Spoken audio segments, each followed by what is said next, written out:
Bismillahirrahmanirrahim. Kita buka acara ini karena memang waktunya juga udah menjelang sore. Bismillahirrahmanirrahim. Assalamualaikum warahmatullahi wabarakatuh. Alhamdulillahirrabbilalamin. Wabihi nasta'in wa ala umri dunya waddin. Wassalatu wassalamu ala asrofil anbiya'i wal mursalin wa ala alihi wa sahbihi ajmain, amma ba'du. Pertama, marilah kita panjatkan kehadirat Allah Subhanahu wa taala karena pada hari ini kita bisa berkumpul di sini dalam keadaan sehat walafiat. Shalawat beserta salam marilah kita curahkan pada junjungan kita Nabi besar Muhammad sallallahu alaihi wasallam. Yang terhormat Bapak Ibu Dewan Guru beserta mungkin pemateri yang sudah hari ini mempersiapkan di acara diseminasi modul 1.4 penerapan budaya positif di sekolah. Saya selaku pembawa acara, adapun susunan acara dalam kegiatan hari ini, yang pertama yaitu pembukaan, yang kedua yaitu sambutan dari kepala sekolah atau yang mewakilinya, yang ketiga yaitu kegiatan inti dari diseminasi, yang keempat diskusi, dan yang terakhir yaitu penutup. Baiklah, untuk mengefektifkan waktu, marilah kita buka acara ini bersama-sama membacakan lafaz basmalah. Bismillahirrahmanirrahim. Kita menginjak ke acara yang kedua, yaitu sambutan dari Bapak Kepala Sekolah atau yang mewakilinya kepada Bapak Aman Asri SPD, dipersilahkan.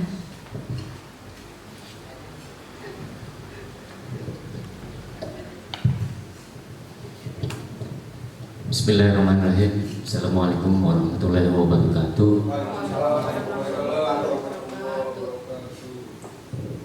Alhamdulillahirrahmanirrahim. Wa bihi nasta'in umuri dunya wa ala alihi wa sahbihi ajma'in. Amma ba'du.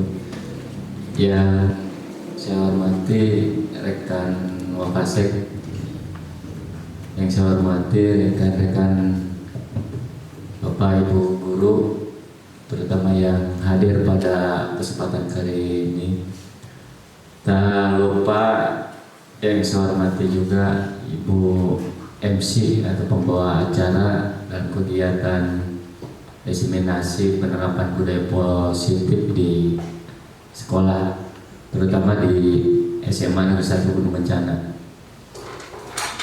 Alhamdulillahirrahmanirrahim, pada hari ini kita bisa bertatap muka, bermuajah, menghadiri kegiatan diseminasi teman saudara kita yang mengikuti kegiatan CGP angkatan ke-7 di Kabupaten Lebak, tepatnya di SMA Negeri 1 Gunung Bencana. Saya mewakili Bapak Kepala Sekolah karena beliau berhalangan hadir, ada kegiatan di provinsi, yaitu tepatnya di Marbella Anyar. Beliau berpesan supaya kegiatan CGP ini atau diseminasi ini dilaksanakan dengan seksama dan bisa diterapkan dalam kegiatan kita sehari-hari, terutama ini di penerapan budaya positif di sekolah. Dan banyak yang saya sampaikan, mungkin hanya itu saja. Billahi taufiq wal hidayah. Assalamualaikum warahmatullahi wabarakatuh. Waalaikumsalam warahmatullahi wabarakatuh. Terima kasih kepada Bapak Aman Asri yang sudah memberikan sambutannya dalam kegiatan diseminasi kali ini. Baiklah, kita menginjak ke acara inti, mungkin yaitu dari kegiatan diseminasi modul 1.4 penerapan budaya positif di sekolah. Untuk lebih jelasnya ini akan disampaikan oleh pemateri kita yang cantik, yaitu Ibu Yeni Nurul Aini SPD. Kepadanya dipersilakan. Mohon izin Bapak Kepala. Punten aku dibalik ya. Oke, bismillahirrahmanirrahim. Assalamualaikum warahmatullahi wabarakatuh. Selamat siang, semangat pagi semuanya. teman-teman yang ada di ruangan ini. Pertama-tama marilah kita panjatkan puji dan syukur kehadirat Allah Subhanahu wa taala karena sampai di detik ini kita masih diberikan, dianugerahi kesehatan sehingga kita masih tetap bisa beraktivitas dalam kondisi baik. Sholawat beserta salam mudah-mudahan tetap tercurah pada junjungan kita Nabi besar Muhammad Sallallahu Alaihi Wasallam. Spesial saya ucapkan terima kasih juga pada MC yang sudah memandu acara, dan juga saya ucapkan beribu-ribu terima kasih pada teman-teman yang sudah berkenan untuk ikut menyimak kegiatan kita pada hari ini. Yang insya Allah pada hari ini saya selaku calon guru penggerak di angkatan ke-7 mendapatkan amanat untuk melaksanakan program. Salah satunya yaitu melaksanakan diseminasi modul 1.4 mengenai penerapan budaya positif di sekolah. Nah, mungkin sebelum ke materi inti, sebagai pemantik sederhana semangat kita pada siang ini yang mungkin sudah agak terkontaminasi dengan rasa kantuk, seperti yang tadi Bu Ari juga sampaikan sudah mengantuk sebetulnya. Kita gebiarkan kembali semangat semansa guna yel-yelnya. Siap ya Bapak Ibu ya? Siap. Oke, semansa guna.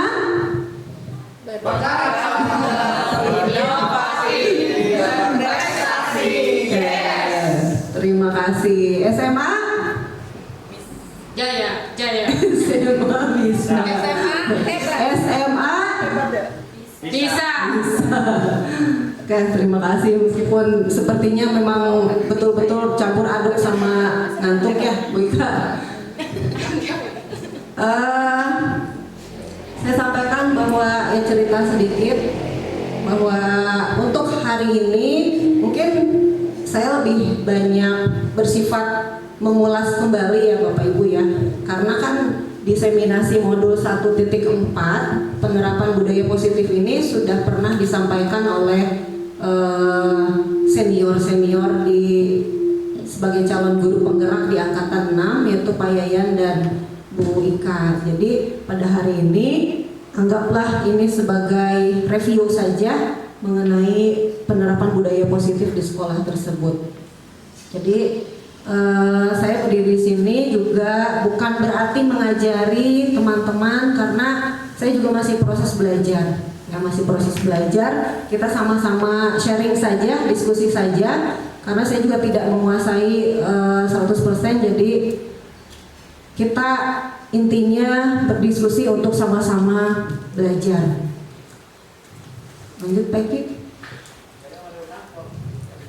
Ya, tujuan dari kegiatan diseminasi ini harapannya yaitu terciptanya budaya positif di sekolah melalui penciptaan suasana positif untuk mencapai tujuan pendidikan yang berpihak pada murid sesuai dengan cita-cita pendidikan yang disampaikan oleh Ki Hajar Dewantara. Jadi kita sebagai pendidik kita tahu bahwa kita memiliki tanggung jawab yang sangat besar untuk memberikan kenyamanan pada anak-anak didik kita sehingga mereka bisa berkembang sesuai dengan kekuatan kodrat yang dimiliki, dan mereka bisa beradaptasi dengan kodrat alam dan kodrat zamannya. Dan kitalah para pendidik yang harus bisa menjembatani, memfasilitasi supaya kekuatan-kekuatan kodrat yang mereka miliki itu bisa berkembang secara maksimal, seperti itu. Dan salah satunya, selain kita harus memahami karakteristik peserta didik kita atau murid-murid kita, kita juga perlu membekali diri dengan pemahaman bagaimana kita bisa menciptakan sebuah kegiatan pembelajaran, lingkungan yang kondusif untuk proses pembelajaran murid-murid kita. Salah satunya yaitu dengan menciptakan suasana positif. Suasana positif sehingga tercipta budaya positif di sekolah. Ya, jadi di modul 1.4 yang sudah saya pelajari selama mengikuti program pendidikan guru penggerak ini, ada beberapa materi. Yang pertama yaitu mengenai disiplin positif dan nilai-nilai kebajikan universal. Terus yang kedua teori motivasi, hukuman, penghargaan, konsekuensi, dan restitusi. Yang ketiga yaitu keyakinan kelas. Yang keempat kebutuhan dasar manusia dan dunia berkualitasnya, serta 5 posisi kontrol, dan terakhir yaitu segitiga restitusi. Nah, kita beranjak pada disiplin positif dan nilai-nilai kebajikan universal. Lanjut. Oke, Ki Hajar Dewantara. Kita sama-sama tahu siapa itu Ki Hajar Dewantara. Ki Hajar Dewantara adalah tokoh penggagas pendidikan. Beliau mengatakan di mana ada kemerdekaan, disitulah harus ada disiplin yang kuat. Disiplin itu bersifat self disiplin, yaitu kita sendiri yang mewajibkan kita dengan sekeras-kerasnya. Jikalau kita tidak cakap melakukan self disiplin, wajiblah penguasa lain mendisiplinkan kita. Nah, ini artinya berarti memang self disiplin atau disiplin diri ini merupakan sesuatu yang sangat penting. Penting untuk apa? Penting untuk kita dalam menunjukkan perilaku-perilaku yang sesuai dengan nilai-nilai yang dituntut oleh lingkungan kita tentu saja. Untuk memahami disiplin itu sendiri, disiplin itu berasal dari bahasa Latin disciplina yang artinya belajar.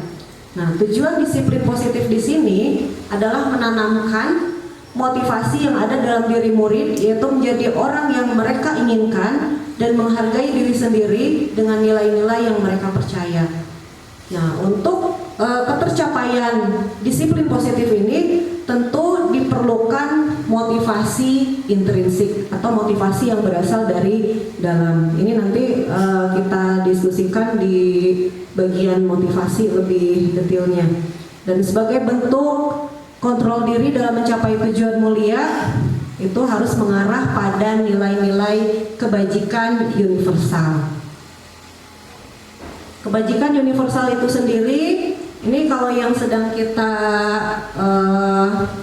sama-sama gaungkan di profil pelajar Pancasila, ada 6 nilai kebajikan yang ingin kita capai. Yang pertama, beriman, bertakwa kepada Tuhan Yang Maha Esa dan berakhlak mulia. Yang kedua yaitu mandiri. Yang ketiga bernalar kritis. Yang keempat berkebinekaan global. Yang kelima bergotong royong. Dan yang keenam kreatif. Ini versinya nilai-nilai universal menurut profil pelajar Pancasila. Sementara menurut PEP itu ada beberapa nilai kebajikan universal. Yang pertama yaitu diharapkan murid-murid kita itu memiliki atau menganut nilai-nilai kebajikan toleransi, integritas, menghargai, empati, kreativitas, percaya diri, rasa hormat, mandiri, antusias, keingintahuan, kerjasama, serta komitmen. Nah, tentu saja nilai-nilai kebajikan yang ingin kita tanamkan pada murid-murid kita ini bukan hal yang bisa begitu saja kita terapkan, kita tanamkan, tapi tentu saja membutuhkan suasana yang positif agar mereka bisa belajar untuk bisa menjadi sosok seperti yang digambarkan dalam profil ini. Nah, sekarang kita coba refleksi. Bagaimana dengan tingkat kedisiplinan kita sebagai pendidik? Bagaimana dengan tingkat kedisiplinan murid-murid kita saat ini? Jadi kalau kita mau jujur, ya, kalau kita mau jujur, saya sendiri misalnya mau jujur, tentu ketika ditanya bagaimana dengan tingkat kedisiplinan saya sebagai pendidik, tentu kalau saya mau jawab jujur masih perlu banyak belajar untuk mendisiplinkan diri. Maka ketika kita melihat misalnya tingkat kedisiplinan murid-murid kita pun misalnya belum mencapai angka yang diharapkan, maka bisa jadi itu ada korelasi antara tingkat kedisiplinan kita sebagai pendidik dengan tingkat kedisiplinan murid-murid kita tersebut. Karena seperti yang dijabarkan oleh Ki Hajar Dewantara dalam trilogi pendidikan, kita itu salah satunya menjadi teladan bagi murid-murid kita. Jadi ketika kita belum mampu menjadi teladan bagi murid-murid kita, maka sangat wajar ketika murid-murid kita kehilangan figur untuk belajar dengan melihat, dengan menteladani sikap dan perilaku yang baik dari para pendidiknya. Ya, sekarang kita beranjak pada teori motivasi, hukuman, penghargaan, konsekuensi, dan restitusi.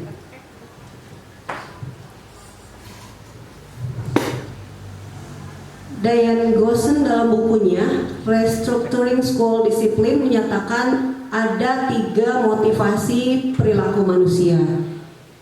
Bener nggak Pak Eki bacanya bahasa Inggrisnya? Kan lagi kursus bahasa Inggris. Jadi ada 3 motivasi yang buat manusia menunjukkan perilaku. Yang pertama, menghindari ketidaknyamanan atau hukuman. Nah, motivasi ini bisa dikatakan adalah motivasi ekstrinsik. Artinya motivasi ekstrinsik ini, ketidaknyamanan atau hukuman ini menjadi alasan kenapa seseorang berperilaku positif misalnya. Jadi murid berperilaku positif itu karena dia menghindari ketidaknyamanan atau hukuman dari guru, dari sekolah. Jadi ini masih bersifat motivasi ekstrinsik. Yang kedua, mendapatkan imbalan atau penghargaan dari orang lain. Ini juga masih bersifat motivasi ekstrinsik. Kita melakukan sesuatu karena pengen dipuji. Kita melakukan sesuatu karena ingin mendapatkan penghargaan. Murid rajin belajar karena ingin mendapatkan nilai misalnya. Maka ketika nilai itu tidak tercapai, murid mungkin akan menurun motivasi belajarnya. Itu kenapa? Karena motivasi tersebut masih bersifat ekstrinsik. Artinya ketika motivasi ekstrinsik ini kehilangan kontrolnya, kehilangan kekuatannya, maka akan menimbulkan perilaku yang sebaliknya gitu, yang tidak sesuai dengan harapan kita. Nah, yang terakhir, motivasi intrinsik. Ini menjadi orang yang mereka inginkan dan menghargai diri sendiri dengan nilai-nilai yang mereka percaya.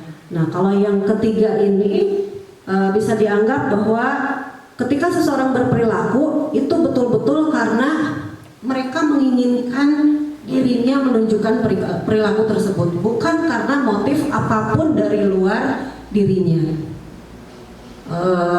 Mungkin kata Bu Diana misalnya, saya sholat duha ya karena pengen sholat duha, bukan karena ingin mendapatkan hadiah atau pujian misalnya. Jadi ini bisa dikatakan adalah tingkatan motivasi yang paling tinggi di antara ketiga motivasi tersebut. Kita kembali refleksi, bagaimana dengan motivasi murid-murid kita? Kalau kita boleh menilai, kira-kira murid-murid kita ini lebih banyak termotivasi oleh yang mana? Menurut Bu Ari mungkin, melihat anak-anak Bu Ari di kelas yang rajin misalnya, itu kira-kira karena apa Bu Ari? Lebih cenderung ke ekstrinsik ya. Ekstrinsik, yang mana? Balik lagi Pak Iki. Kan ada menghindari ketidaknyamanan atau hukuman, mendapatkan imbalan atau penghargaan dari wali kelas. Rajin membersihkan kelas misalnya. Lebih kedua kayaknya. Lebih kedua. Mendapatkan imbalan atau penghargaan dari wali kelasnya.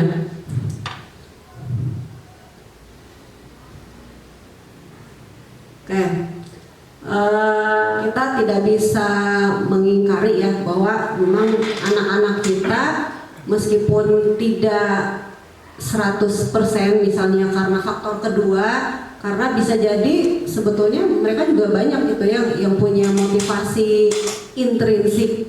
Jadi betul-betul karena memang mereka menginginkan mewujudkan dirinya sebagai sosok yang menghargai diri dan menginginkan seperti apa nilai-nilai yang mereka anut tadi gitu.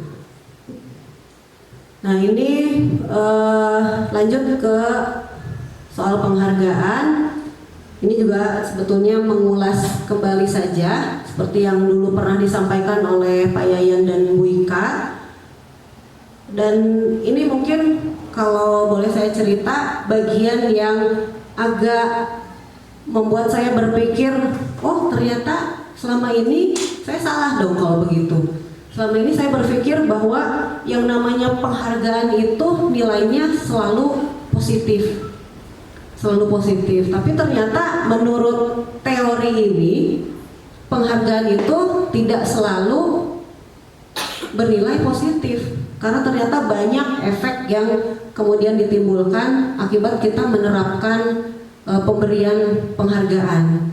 Makanya kemarin sempat mikir-mikir lagi Bu Dewi ya waktu mau ngasih sertifikat atau piagam penghargaan untuk anak-anak yang kehadirannya bagus. Di satu sisi waktu itu lagi semangat-semangatnya mau ngasih penghargaan, pas Pak Yayan sama Bu Ika menyampaikan materi ini, karena waktu itu kan saya belum nyampe ke materi ini gitu. Ternyata penghargaan itu tidak selamanya berimbas baik terhadap anak. Ada banyak pengaruh di sini, misalnya pengaruh jangka pendek dan jangka panjang. Terus tidak kurang efektif, merusak hubungan. Merusak hubungan ini contohnya misalnya ada anak yang mendapatkan penghargaan, entah itu misalnya dianggap sebagai anak yang paling rajin atau misalnya dia juara 1, itu membuat anak-anak yang lain merasa cemburu, merasa iri, sehingga akhirnya ada indikasi bisa merusak hubungan di antara mereka, merusak hubungan pertemanan mereka. Tuh, terus penghargaan juga mengurangi ketepatan, menurunkan kualitas, mematikan kreativitas, dan ternyata penghargaan juga bersifat menghukum. Kenapa menghukum? Karena ketika ada anak yang mendapatkan penghargaan, yang tidak mendapatkan penghargaan itulah yang kemudian merasa dirinya terhukum oleh penghargaan yang diperoleh oleh orang lain. Seperti itu. Gitu ya Bu Ika. Saya lanjut lagi. Ya, ini mengenai hukuman, konsekuensi, dan restitusi. Kita bisa lihat perbedaannya. Sini banyak sekali perbedaannya. Kalau hukuman itu bisa dianggap adalah proses pembentukan identitas gagal, sementara konsekuensi dan restitusi itu dianggap sebagai pembentukan identitas sukses gitu. Nah, di hukuman ini apa yang dirasakan oleh murid yang mendapatkan hukuman itu akan menjadi sesuatu yang menyakitkan, tapi harus terjadi. Kenapa harus terjadi? Karena kita mungkin ya sebagai pendidik yang memberikan hukuman tersebut. Konsekuensi sesuatu harus terjadi, restitusi itu merupakan pilihan. Terus di hukuman tidak nyaman untuk murid atau anak untuk jangka waktu panjang. Konsekuensi tidak nyaman untuk murid untuk jangka waktu pendek. Restitusi itu menguatkan untuk murid atau anak dalam jangka waktu panjang. Jadi efeknya lebih positif pada munculnya kesadaran pada anak. Terus di hukuman korban mendapatkan keadilan, di konsekuensi korban bisa diabaikan, dan restitusi itu korban mendapatkan ganti. Terus murid anak akan tersakiti, di konsekuensi murid dibuat tidak nyaman, kalau di restitusi murid mendapatkan penguatan. Di hukuman perilaku pasif agresif akan meningkat. Konsekuensi penguatan hanya bertahan dalam jangka waktu pendek, kalau di restitusi itu masalahnya justru terpecahkan gitu karena ada proses penggalian kesadaran anak. Di hukuman sistem tidak akan berjalan bila murid tidak takut. Artinya ketika murid sudah tidak lagi takut pada hukuman, maka kita bisa bayangkan apa yang terjadi. Murid mungkin akan terus saja melakukan hal-hal yang melanggar aturan. Di konsekuensi memerlukan mentoring dan supervisi untuk terus-menerus dari guru. Kalau di restitusi, murid belajar bertanggung jawab untuk perilakunya. Berlaku hanya pada sebuah institusi, tidak berlanjut pada kehidupan nyata. Itu untuk hukuman. Sementara untuk konsekuensi itu membantu penerapan mengikuti peraturan dalam masyarakat. Jadi ada kontribusinya ternyata terhadap pembentukan kepatuhan. Yang di restitusi itu fokus pada pemecahan masalah dalam jangka waktu panjang. Lanjut Pak Iki. Nah ini juga masih mengenai hukuman, konsekuensi, dan restitusi. Kita langsung saja ke kalimat-kalimat yang biasanya muncul. Kalau dalam hukuman itu biasanya pendidik akan mengatakan awas ya kalau dilakukan lagi, awas kamu, ya seperti itu mungkin kurang lebih. Kalau di konsekuensi lakukan apa yang saya katakan. Kalau di restitusi ini justru bentuknya lebih pada penggalian. Jadi lebih pada penggalian, bertanya pada murid mengenai apa yang sudah dilakukannya gitu. Sehingga murid mendapatkan kesempatan untuk memberikan penjelasan atau alibi soal perilakunya. Di hukuman ada mode paksaan. Di konsekuensi stimulus respon. Sementara di restitusi itu yang digunakan adalah teori kontrol. Lanjut Pak Ki. Nah ini juga masih seputar hukuman lewat Pak Iki. Oke, nah yang biasanya terjadi tindakan terhadap suatu pelanggaran itu pada umumnya berbentuk hukuman atau konsekuensi. Nah dalam program disiplin positif yang mudah-mudahan kita bisa jalankan bersama-sama dalam rangka membangun budaya positif di sekolah, itu kita dikenalkan oleh istilah restitusi. Apa itu restitusi? Restitusi itu adalah proses menciptakan kondisi bagi murid untuk memperbaiki kesalahan mereka sehingga mereka bisa kembali pada kelompok mereka dengan karakter yang lebih kuat. Ini menurut Diane Gossen.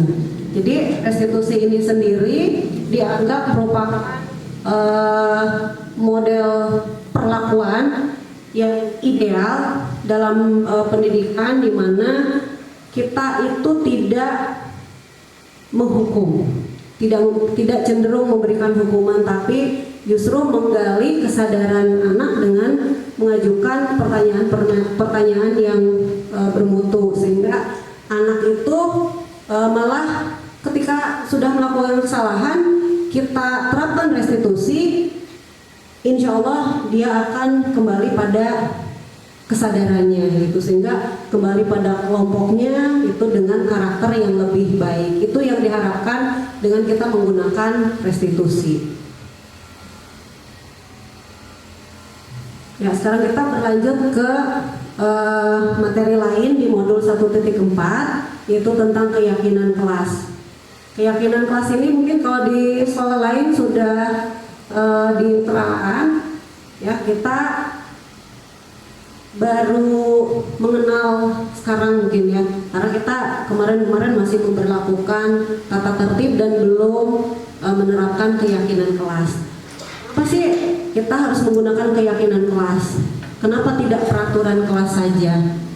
Nah, keyakinan kelas dan peraturan kelas itu memang ada bedanya. Kalau Pak Iki misalnya, Pak Iki kalau boleh saya tahu, kenapa kalau pakai motor pakai helm? Supaya aman. Kalau Pak Aman?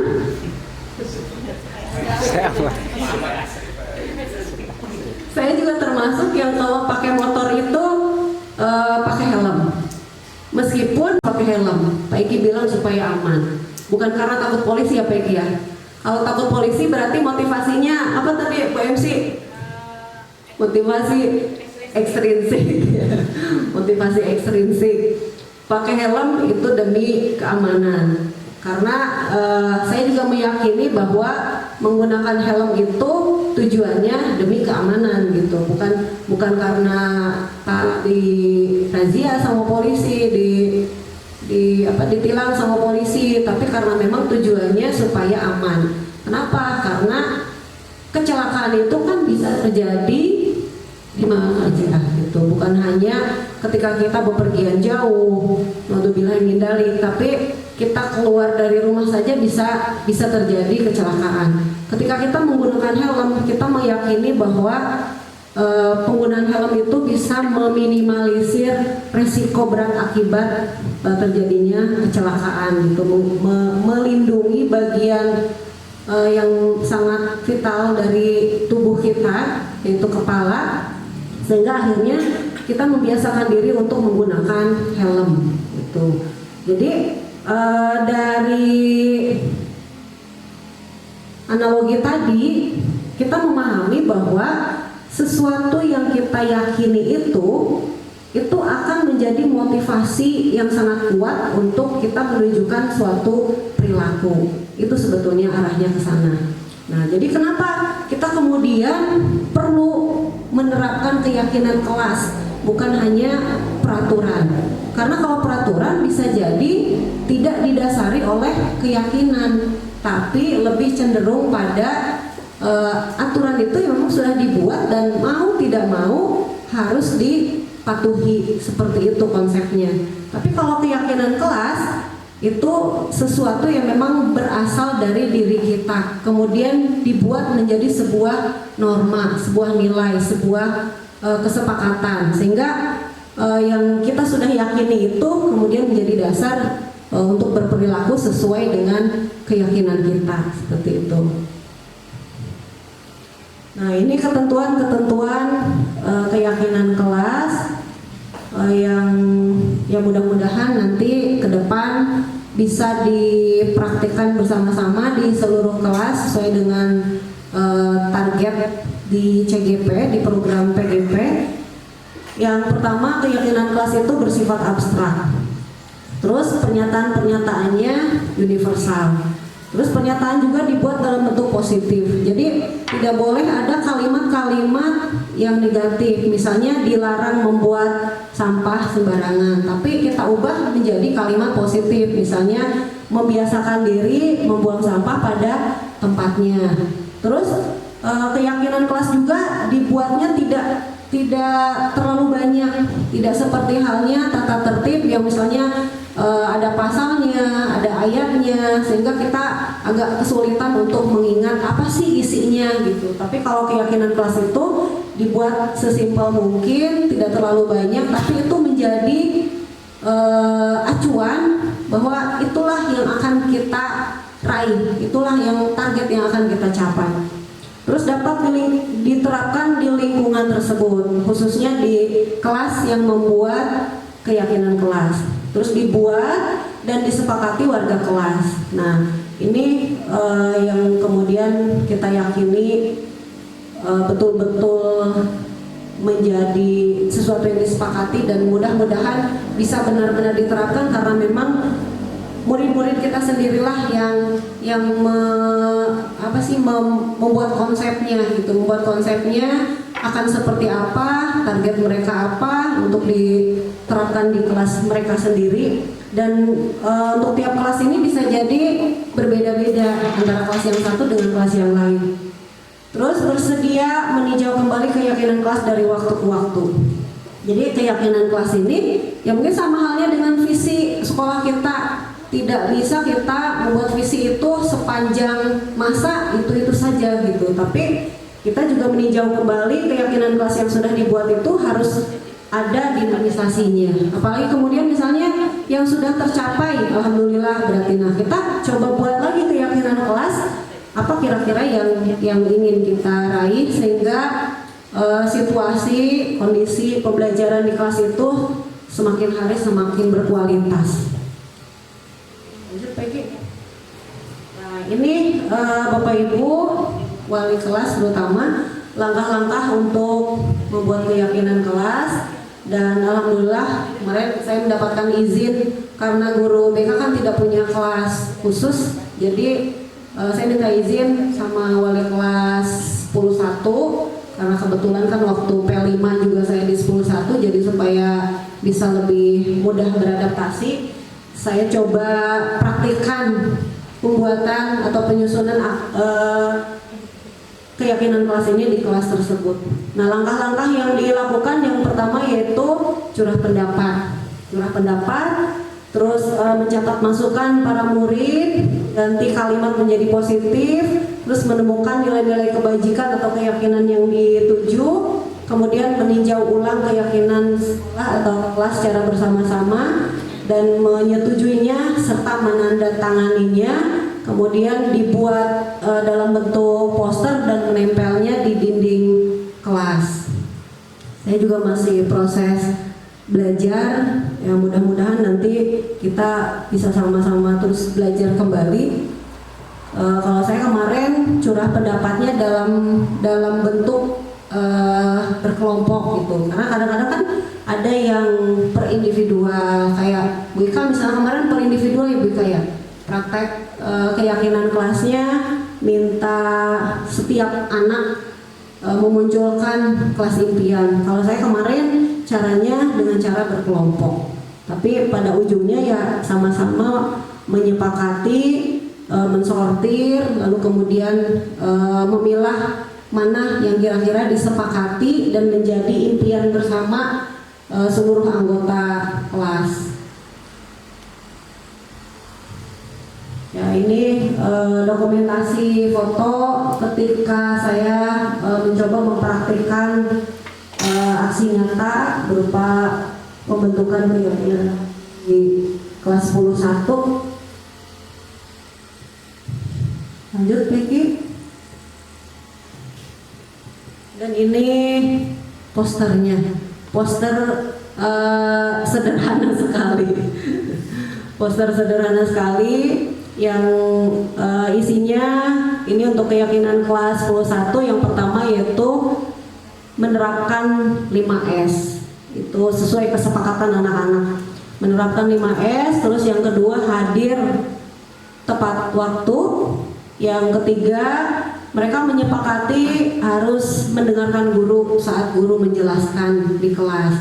Jadi Bapak Ibu yang masuk kelas 10.1 ketika ada anak-anak yang ribut bisa menjadikan keyakinan kelas ini untuk kembali mengingatkan mereka bahwa mereka punya tujuan belajar di situ. Terus yang keempatnya memiliki rasa kepedulian satu sama lain, dan yang kelima menjaga kebersihan kelas. Yang mudah-mudahan sih ini bukan hanya sekedar saya CGP praktik aksi nyata di kelas 10.1, tapi mudah-mudahan ini kemudian menjadi simbol niat ya, simbol niat untuk kita bisa sama-sama melakukan perubahan, utamanya ya termasuk salah satunya masalah kebersihan.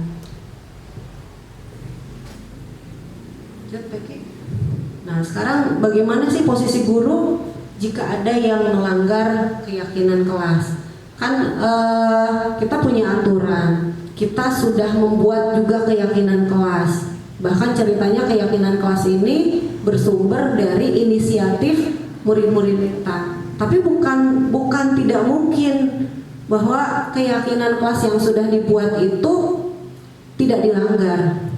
Bukan tidak mungkin bahwa apa yang sudah disepakati menjadi keyakinan kelas itu bisa berjalan lancar 100% langsung sukses. Pasti kita juga akan menemukan hambatan-hambatan. Mungkin ada anak-anak juga yang tidak langsung bisa beradaptasi untuk meningkatkan kepatuhannya terhadap keyakinan kelas yang sudah disepakati tersebut. Nah, untuk kita memahami bagaimana posisi kita nantinya sebagai guru. Nah, kita coba memahami dulu kebutuhan dasar manusia di sini. Nah, kebutuhan dasar manusia ini ketika terpenuhi akan menjadi kontrol bagi individu tersebut dalam berperilaku. Jadi perilaku kita itu akan sesuai nilai yang diharapkan oleh lingkungan ketika kebutuhan dasar manusia ini terpenuhi. Nah, apa kebutuhan dasar manusia tersebut? Yang pertama yaitu bertahan hidup. Nah, bertahan hidup ini contoh konkretnya bisa dalam bentuk kita butuh makan, butuh minum, tapi bukan hanya sekedar yang bersifat biologis saja, tapi juga psikologis. Terus terpenuhinya kesenangan, terpenuhinya cinta dan kasih sayang, terus terpenuhinya hak untuk mendapatkan kebebasan, dan yang terakhir yaitu terpenuhinya penguasaan. Nah, kalau kebutuhan-kebutuhan ini terpenuhi, maka kontrol individu tersebut dalam berperilaku insya Allah akan sesuai dengan yang diharapkan. Seperti itu. Nah, kita beranjak pada paradigma stimulus respon pada pendekatan teori kontrol. Jadi di materi ini kita diajak untuk memahami bahwa kita tidak lagi berpijak pada teori stimulus respon, tapi kita berpijak pada teori kontrol. Nah, di sini kita bisa lihat beda. Kalau stimulus respon itu realitas kebutuhan kita dianggap sama, sementara dalam teori kontrol realitas kebutuhan kita itu satu sama lain dianggap berbeda. Jadi setiap manusia memiliki kebutuhan yang berbeda. Terus semua orang melihat hal yang sama, tapi dalam di teori kontrol setiap orang memiliki gambaran yang berbeda. Karena memang pada setiap orang itu dengan kepala yang berbeda tentu saja memiliki persepsi yang berbeda, memiliki sudut pandang yang berbeda, seperti itu. Nah, kita mencoba mengubah orang lain agar berpandangan sama dengan kita. Sementara dalam teori kontrol kita berusaha memahami pandangan orang lain tentang dunia. Jadi lebih cenderung pada kita yang beradaptasi dengan keadaan lingkungan, bukan kita yang memaksakan lingkungan untuk sejalan dengan apa yang kita pikirkan atau pandangan-pandangan kita. Di stimulus respon, perilaku buruk dilihat sebagai suatu kesalahan. Tapi di teori kontrol, semua perilaku memiliki tujuan. Artinya ketika murid-murid kita melakukan sebuah kesalahan pun itu sebetulnya punya tujuan gitu. Nah, disitulah kita perlu memahami kenapa sih murid-murid kita itu melakukan kesalahan. Orang lain bisa mengontrol saya, itu kalau di stimulus respon. Sementara kalau di teori kontrol hanya Anda yang bisa mengontrol diri Anda. Nah, jadi artinya kita itu tidak bisa dikontrol oleh orang lain. Pemaksaan ada pada saat bujukan gagal. Jadi ketika kita membujuk, kita sudah melakukan bimbingan misalnya pada anak, kemudian anaknya tidak mau berubah misalnya, lalu kemudian seringkali kita melakukan sebuah pemaksaan, entah itu dengan cara ancaman misalnya. Sementara di teori kontrol, kolaborasi dan konsensus menciptakan pilihan-pilihan baru. Jadi lebih berfokus pada cara kolaborasi. Yang terakhir, model berpikir menang atau kalah. Jadi di antara dua pihak, kita sebagai pendidik dan murid itu dalam posisi menang atau kalah. Sementara di teori kontrol kita berpikirnya model menang-menang gitu, win-win solution. Nah, itu di teori kontrol. Nah, ini ketika Payan diseminasi itu digambarkan dengan waktu itu sempat praktek mengepalkan tangan ya Payan ya ternyata kita tidak bisa dikendalikan oleh orang lain gitu, sehingga ketika kita ingin mengendalikan orang lain maka kita harus menggali bagaimana caranya supaya orang itu sendiri yang memiliki kehendak untuk melakukan seperti apa yang kita inginkan gitu dengan cara yang lebih efektif. Oke, dengan memahami teori-teori kontrol tadi, menerapkan teori kontrol tadi, harapannya akan terbentuk karakter disiplin positif. Nah, dengan terbentuknya disiplin positif, ini akhirnya mudah-mudahan bisa tercipta budaya positif di sekolah. Nah, sekarang kita kembali lagi, review lagi ke posisi kontrol guru. Mungkin teman-teman juga masih sangat mengingat ya, karena waktu itu Pak Ian sama Bu Ika juga sempat memperlihatkan videonya. Posisi kontrol guru itu ada hukum, pembuat merasa bersalah, teman, pemantau, dan manajer. Yang mana? Yang bagus. Yang mana yang bagus? Ya, yang paling ideal itu kita tahu di posisi manajer. Teman, pemantau, manajer itu sudah dianggap positif ya Pak Ian ya. Tapi yang paling ideal itu adalah di posisi manajer, karena di posisi manajer inilah praktek restitusi sangat kental dijalankan. Oke, kita ke restitusi. Tadi sudah sedikit dibahas apa itu restitusi, yaitu sebuah pendekatan untuk menciptakan disiplin positif yang dimana ketika anak-anak melakukan kesalahan itu kita tidak menjudge, tidak menghakimi, tapi justru mengajak mereka untuk menggali kesalahan mereka dan mengajak mereka untuk menyadari kesalahan-kesalahan mereka. Ini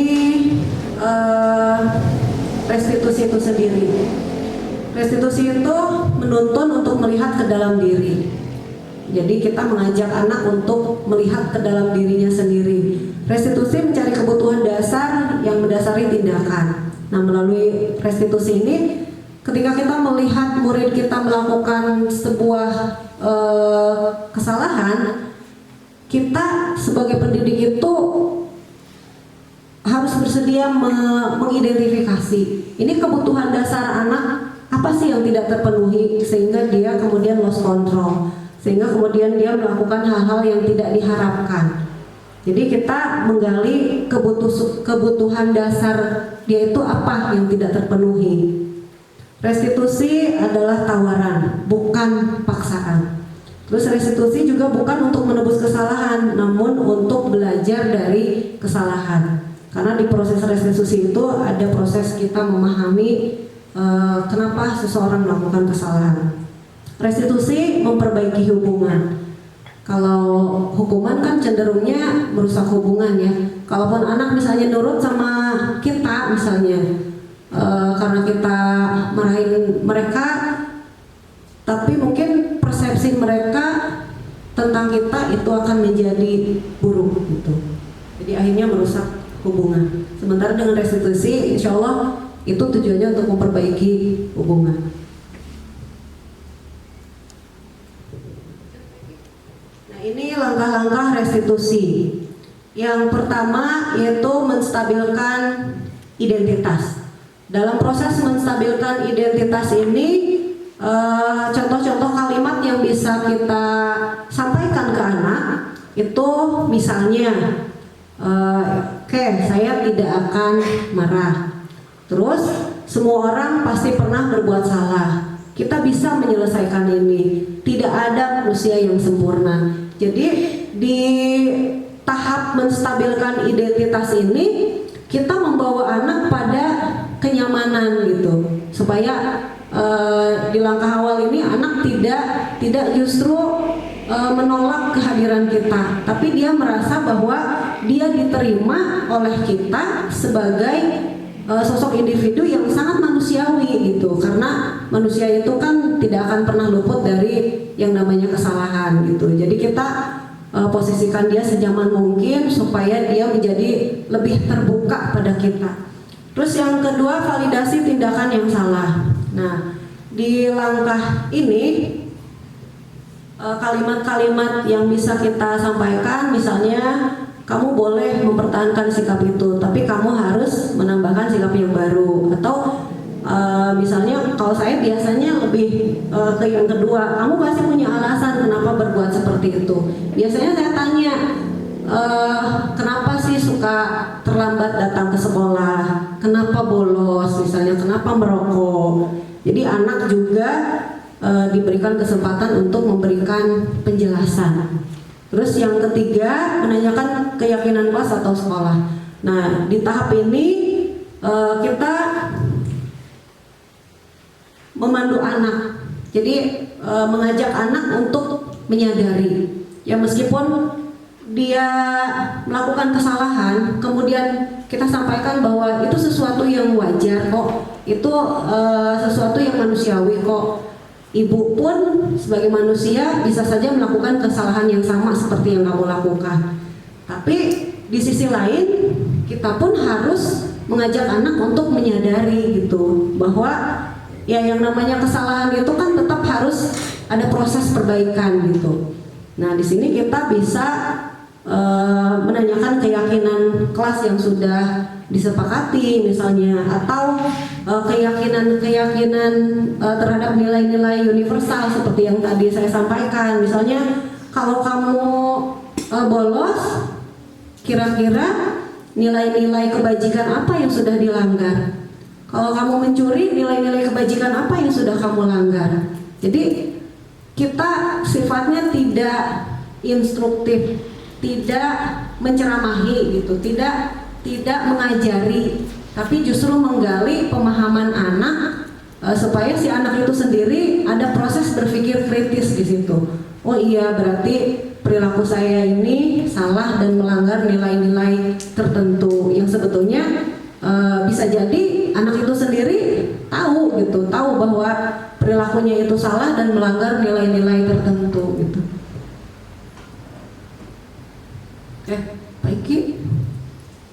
Ini juga sama, ini segitiga restitusi, ada validasi tindakan yang salah, terus menstabilkan identitas, validasi tindakan salah, dan menanyakan keyakinan. Ini simbolnya seperti ini kalau di segitiga restitusi. Lanjut, Pak Iki. Ini ceritanya praktek restitusi waktu itu bersama wali kelas 12 IPS 1 bersama Budiana, menghadapi anak-anak yang absennya lumayan luar biasa ya, Nek. Entah ini efeknya seperti apa sekarang menurut pengamatan wali kelas. Berubah.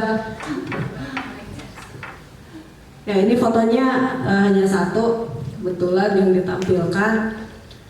Kayak pada prinsipnya, Vicky lanjut, penerapan teori kontrol, terus pemahaman kita tentang motivasi intrinsik, apalagi itu sampai bisa kita terapkan ke anak-anak, terus kita membentuk keyakinan kelas, kita memahami posisi guru yang ideal, terus kita juga melaksanakan praktek-praktek restitusi. Itu harapannya akan menumbuhkan disiplin positif pada diri anak. Dan ketika disiplin positif itu sudah terbentuk pada individu anak, maka mudah-mudahan itu menjadi sebuah budaya positif. Menjadi budaya positif bukan hanya di lingkungan kelas, tapi juga di lingkungan sekolah. Ya, Bapak dan Ibu, untuk sekedar sebagai tolak ukur, mungkin ini juga umpan balik bagi saya dalam menyampaikan materi untuk mengukur apakah yang saya sampaikan tadi bisa dipahami dengan cara saya menyampaikan. Mungkin kita perlu sharing juga ya, kita coba studi kasus. Gak apa-apa, mungkin kasus yang sebenarnya aman, boleh ya? Boleh. Mungkin kita bisa sharing nanti kira-kira kita sebagai pendidik itu harus bagaimana gitu ketika menghadapi kasus tertentu. Nah, kita kan banyak juga ya lumayan lah dihadapkan pada banyak perilaku anak yang dalam catatan kita itu membutuhkan konsentrasi dan perhatian khusus. Mungkin ada yang mau diangkat kasusnya, Bu Dewi? Kasus siapa kira-kira? Ya sekalian kita sharing dan mungkin ini bisa jadi bahan masukan untuk wali kelas gitu. Apa sih yang kita perlu lakukan dengan tadi itu menerapkan prinsip-prinsip yang tadi sudah kita simak bersama-sama. Kasus siapa mungkin? Ayo mungkin dari Bapak Ibu, mungkin dari kelas binaannya ada yang mungkin mau kita diskusikan ya. Kita cari kasus sederhana lah sifatnya. Ya, inisial aja sih, inisial. Boleh? Mungkin ada masukan dulu. Dari Pak Edi mungkin ada? Dari Bu Ari? Waktu PTMT siswa ini dia apa ya namanya jarang masuk sekolah. Kemudian untuk sekarang dia sering alpa, kemudian sering datang siang seenaknya. Kemudian di siang hari dia juga sering bolos. Dan beberapa kali dia izin, ternyata pas izinnya itu siswa ini ada di bengkel. Gitu. Terus dia jarang juga pakai atribut. Ketika ditanya kenapa kamu tidak pakai atribut, bilangnya Bu, seragam itu saya pakai di hari kemarin untuk yang ada atributnya. Tapi pas beberapa kali ditanya seperti itu, gitu. Dan bahkan ada beberapa guru yang udah menganggaplah udah males lah ngeladenin anak ini gitu, karena emang dianya susah diajak kerjasama dan susah untuk merubah perilakunya biarpun udah dikasih masukan ini itu gitu. Itu studi kasusnya kalau menurut saya. Lumayan menarik juga ya. Nah, dengan kasus yang tadi disampaikan Bu Ari, mungkin teman-teman ada sedikit bayangan ya. Kira-kira kita kan harus juga berlandaskan pada tadi teori tentang kebutuhan dasar manusia ya. Nah, kira-kira dengan kasus seperti itu apa sih kira-kira kebutuhan dasar anak ini sehingga dia menunjukkan perilaku yang sudah jelas ya melanggar aturan sekolah ya Bu Ari ya. Mungkin Pak Ade ada pendapat kira-kira kebutuhan dasar apa yang tidak terpenuhi dari anak tersebut sehingga dia menunjukkan perilaku seperti itu gitu. Terlambat datang ke sekolah, ada datang ke sekolah juga bolos ya Bu Ari ya, tidak menggunakan atribut. Baik ya, maaf ya, sebetulnya bukan berpendapat sih ya Bu ya, tapi saya itu emang penasaran tadi pas yang lebih menarik itu ini, ketika di PowerPoint-nya itu ya. Jadi maksudnya masih penasaran itu dengan kebutuhan dasar manusia dan kontrol individu untuk berperilaku. Di situ kan ada 4 ya Bu ya, 5 ya, kesenangan, cinta dan hidup, kesenangan, cinta dan kasih sayang, penguasaan dan kebebasan. Iya. Jadi sharing aja ya Bu ya. Jadi kan mungkin rata-rata atau mungkin kebanyakan di murid kita gitu ya Bu ya. Pasti setiap orang itu untuk kebutuhan dasar manusia itu ada kurangnya mungkin. Ada salah satu atau mungkin 2, 3 atau mungkin gak bakalan mungkin atau semuanya itu. Tapi setiap orang itu kan pasti ada salah satu yang emang kurang gitu ya Bu ya. Apakah ada tuh bertanya dulu ya Bu ya, yang emang belum tahu ilmunya gitu tuh, belum tahu teorinya. Apakah kalau misalkan hilang dari salah satu atau mungkin kebutuhan dasar manusia ini tidak terpenuhi semuanya, apakah ada dampak negatif buat seseorang? Kalau toh emang ada dampak, berarti murid-murid kita itu ya mungkin ini dasarnya gitu. Karena kebutuhan dasarnya itu tidak terpenuhi. yang dalam catatan Pak Ade menunjukkan perilaku maladaptif gitu ya? Iya, jadi pengalaman ketika wali kelas ya sampai sekarang, jadi itu tuh emang ada korelasinya gitu Bu. Oh ternyata ada gitu ya teorinya gitu, bahwa mungkin dari kesenangannya, cinta dan kasih sayangnya itu efek terhadap anak yang emang notabene ya tanda kutip gitu. Bahkan walaupun mungkin kesenangan itu kan tidak semuanya tentang materi ya, tapi ada juga mungkin yang materi. Kadang ya kesenangan dari materi juga tetap gitu ya Bu Ari ya. Jadi ada aja misalkan dari materinya dia cukup, tapi kok toh kayak gitu tuh. Masih ada aja gitu ya. Tapi jadi mungkin salah satunya mungkin yang artinya tetap ada yang kurang ya, iya, yang tidak terpenuhi. Yang tidak terpenuhi mungkin kalau misalkan lihat ini teori yang ini. Nah kalau dalam kasus Bu Ari tadi, menurut Pak Ade itu apa yang kurang? Cinta dan kasih sayang. Cinta dan kasih sayang. Bisa juga kesenangan. Bisa juga kesenangan yang melatar belakangi anak datang terlambat ke sekolah, terus dia ke sekolah juga tetap bolos, tidak menggunakan atribut, dia kurang kasih sayang dan masih membutuhkan pemenuhan kebutuhan dasar kesenangan. Jadi gini Bu ya, untuk cinta dan kasih sayang itu kalau menurut saya gitu ya sebagai wali kelas, kalau toh emang ya kalau misalkan dari orang tua ya sayang sama anaknya, ketika kita panggil orang tuanya mungkin dia itu akan datang ke sekolah. Tapi kadang ketika kita surati ya alasannya kesibukan. Jadi kan ya berarti kalau menurut Anda gitu ya Bu ya. Kalau menurut wali kelas itu tuh indikator bahwa anak ini menjadi seperti ini karena memang kurang kasih sayang dari orang tuanya. Kadang-kadang suka beralasan misalnya sibuk ke sawah. Oh berarti lebih sayang sama sawah daripada sama anak. Ya memang ketika kita menebak saja mungkin memang tidak cukup gitu. Kita perlu melakukan proses penggalian, bertanya pada anaknya. Ya mungkin tadi itu dengan menerapkan prinsip-prinsip restitusi juga gitu kan. Karena setiap perilaku itu kan ada yang latar belakanginya gitu. Kenapa kita makan? Bukan karena kita ngantuk, tapi karena kita lapar. Gitu. Kenapa kita tidur? Ya karena kita ngantuk, bukan karena kita lapar gitu. Jadi setiap perilaku itu memang ada motif di baliknya gitu.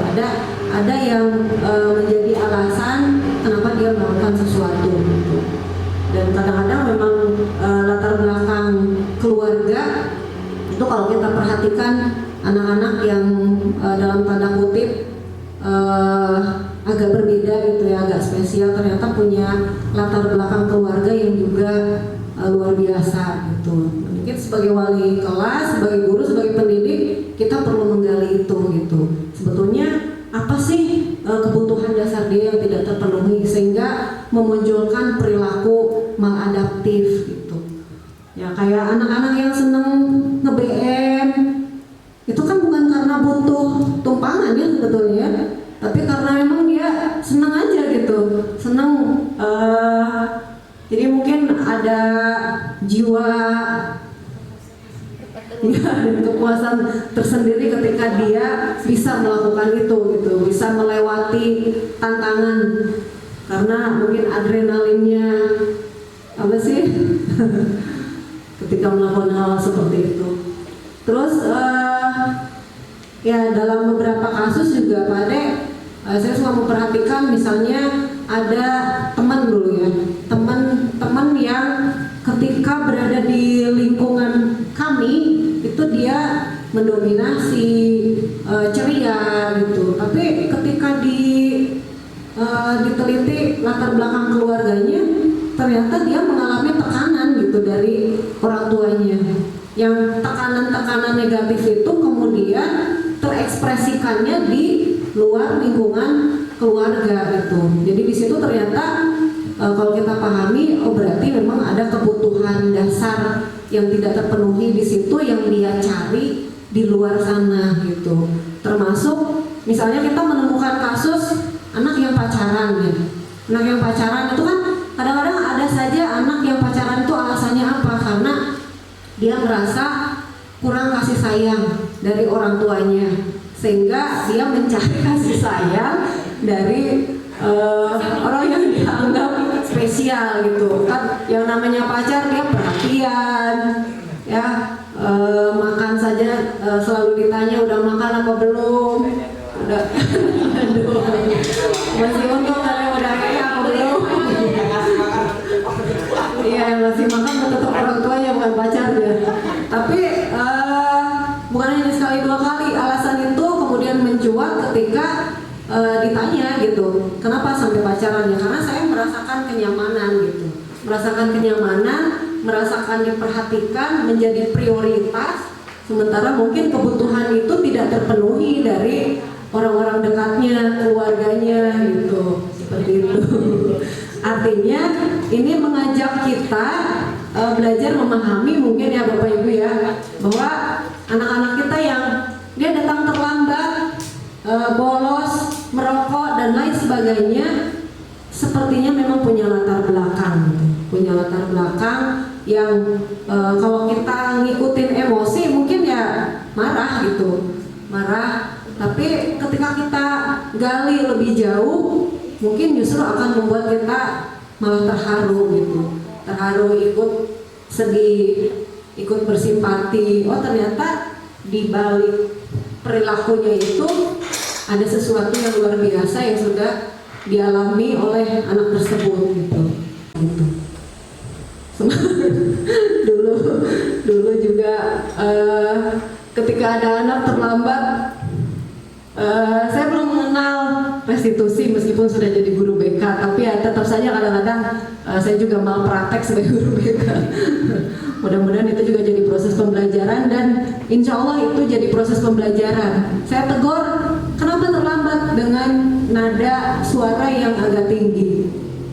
Dia jawab apa? Maaf Bu, saya terlambat, soalnya saya mengawal Budiana.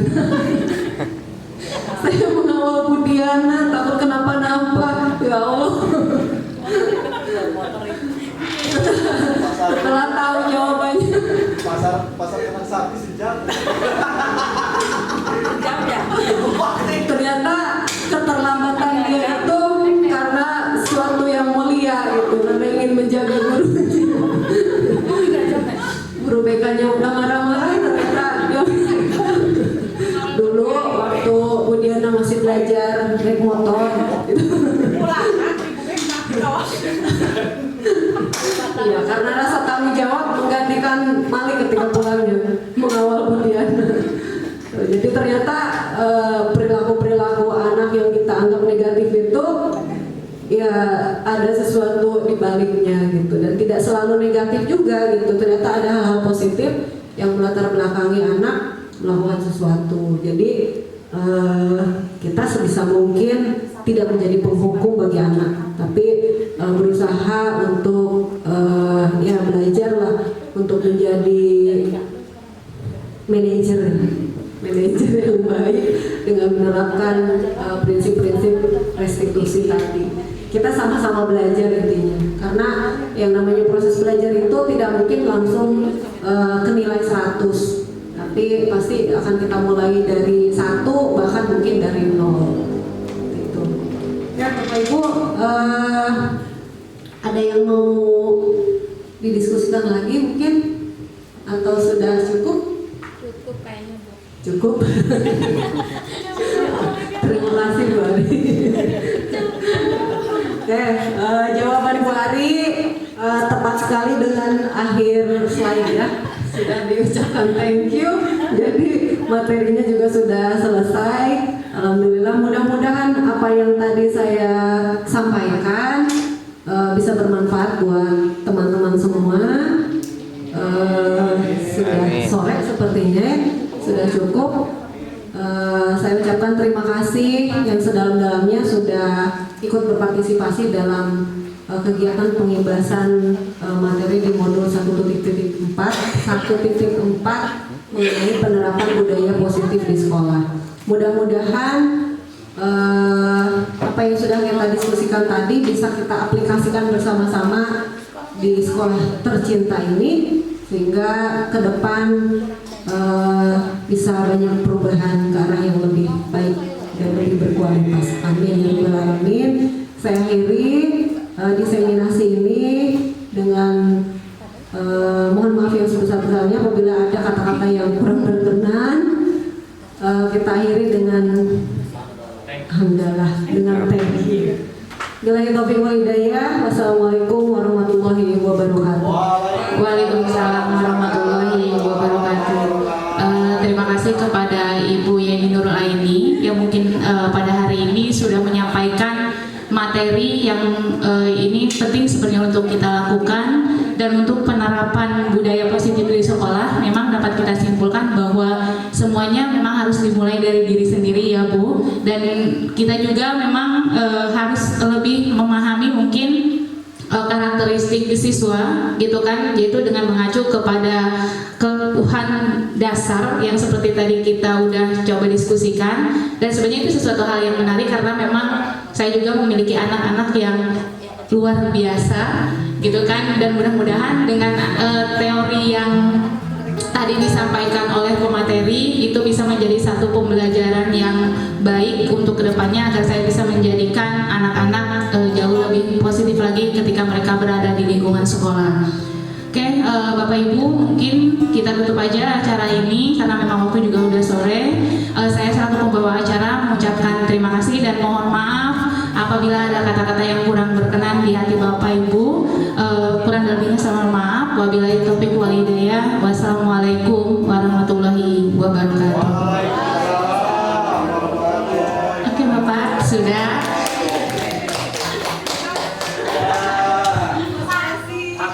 Mungkin makan-makan nanti akan dipersembahkan oleh Ibu Besti ya. Tadi sudah ada kiriman.